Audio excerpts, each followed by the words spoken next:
So I was told in a comment that I was too old. I was too old to be on social media. What? Where are these people coming from? Like, am I experiencing an influx of newbies to the internet? I mean, are there newbies to the internet? Period. Or are there? Is there a such thing? I don't know. But anyway, no, I'm not too old. Do you know that I have a dear, dear, dear, precious friend that lives in Midland, Texas? She's in her 80s, and she's like a big deal on the TT. Midland, Texas. Yeah, go check her out if you're not on the TT. Go get on it, and you'll find her pretty quickly. She's everywhere, and she's very famous. She's been on the news. So I am not 80. I'm old by, I guess, these millennial standards, but who cares? Who cares? I don't. I don't care. You get to that point in your life where, you've seen a Minya moon. Okay. You've seen a Minya sunrise. You've done all the things. You've had children, you've had grandchildren, you've had houses, you've had cars, you've had jobs, you've been on vacations, you've experienced some things. And now you just want peace, joy, that security that you finally achieve in your older age. And that's it. And I know more of you did not know my dad than the few that did, but he was a comedian, okay? Not professionally, but he was a comedian of the family. My dad would rather laugh than have a serious conversation with you. Now, as he got older, his jokes sometimes would go sideways, but that's because his old mind would kind of come and go, but he would tell you it mostly went, but so does mine.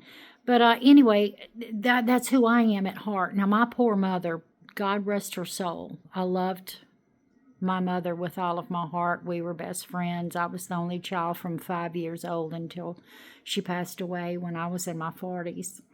And I miss her. But my mother did not have a comedic bone in her body. Okay, she just didn't.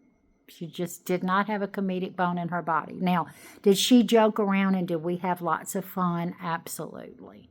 But me and my dad were the nuts. We were the nuts. We would find comedy and humor in everything. So in my dad's latter years, he had been hurt so deeply by certain things that happened in our family,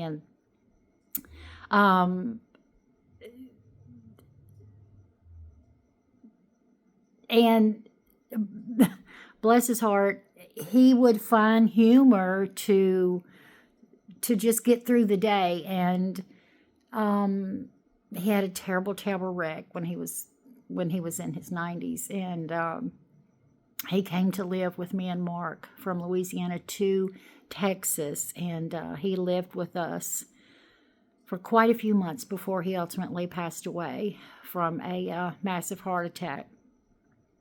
But he and I spent those months together, and it's like I was back home again. Although he was in my home, it was like I was back home again, and we just had that innocent, good fun together. We made up skits together. I have so many videos of me and him doing little funny skits together, and I just can't even tell you. So that's where I get my humor. And some of my humor is I've always been humorous. Even when I was in grade school, I made up a word, and this was my word in 6th grade, thingamabob. Nobody had ever heard of that word. And I said thingamabob, and my whole class like rolled out of their seats onto the carpet laughing. I don't know. I just found it easier to make, I wanted to make people laugh because that made me feel like I was bringing them joy and enjoyment. And actually, people come to me with their problems. My second grade teacher come to me and asked me to befriend this poor girl that didn't have any friends. And she obviously came from a home that wasn't as secure as the teacher thought she should. And so she asked me to be her friend in the second grade. So I did. And she and I'll never forget, her name was Marie. And she had red hair. And I loved that so much. And so Marie became my friend when nobody else wanted to be friends with redheaded Marie. You know, kids can be so cruel. But I wasn't part of that group. I did not want to hurt anybody's feelings. I wanted everybody to feel special and loved. So I had something that could make everybody laugh. Not just a few, but everybody. So when I was not disruptive, not disrespectful, and not vulgar in any way, shape, or form, oh my, that never even crossed my mind. So I made everybody laugh. I wasn't friends with a few. I wasn't in the cliques. You know what I mean, Butterbean?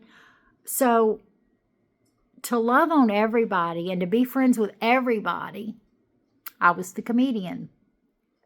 Even the teachers. And I was in a play when I was in the 6th grade. And I have to be careful how I say it on here, but it was something to do about the cowboy days and, you know, what happens with cowboys and Indians back in the day. Well, I was one of the ones that, you know, received something in my leg. And I had to go run across the stage and hold my leg and act like I was limping and say, I've been, you know, so fun. And then I added a little to it and I fell down. The principal was over there just shaking her head and laughing at me. So people congratulated me after that performance. It was epic. I don't know why I never got a call from Hollywood. But anyway, they're lost. Thank God I never went to Hollywood. But anyway. So no, I'm not too old. I'm not, nobody is ever too old to do anything as long as they feel good. Okay? And I feel wonderful. Praise God. I feel great. So as long as I have breath and as long as God gives me the ability to walk, I'm here to stay. Okay? Okay. Love ya. Bye.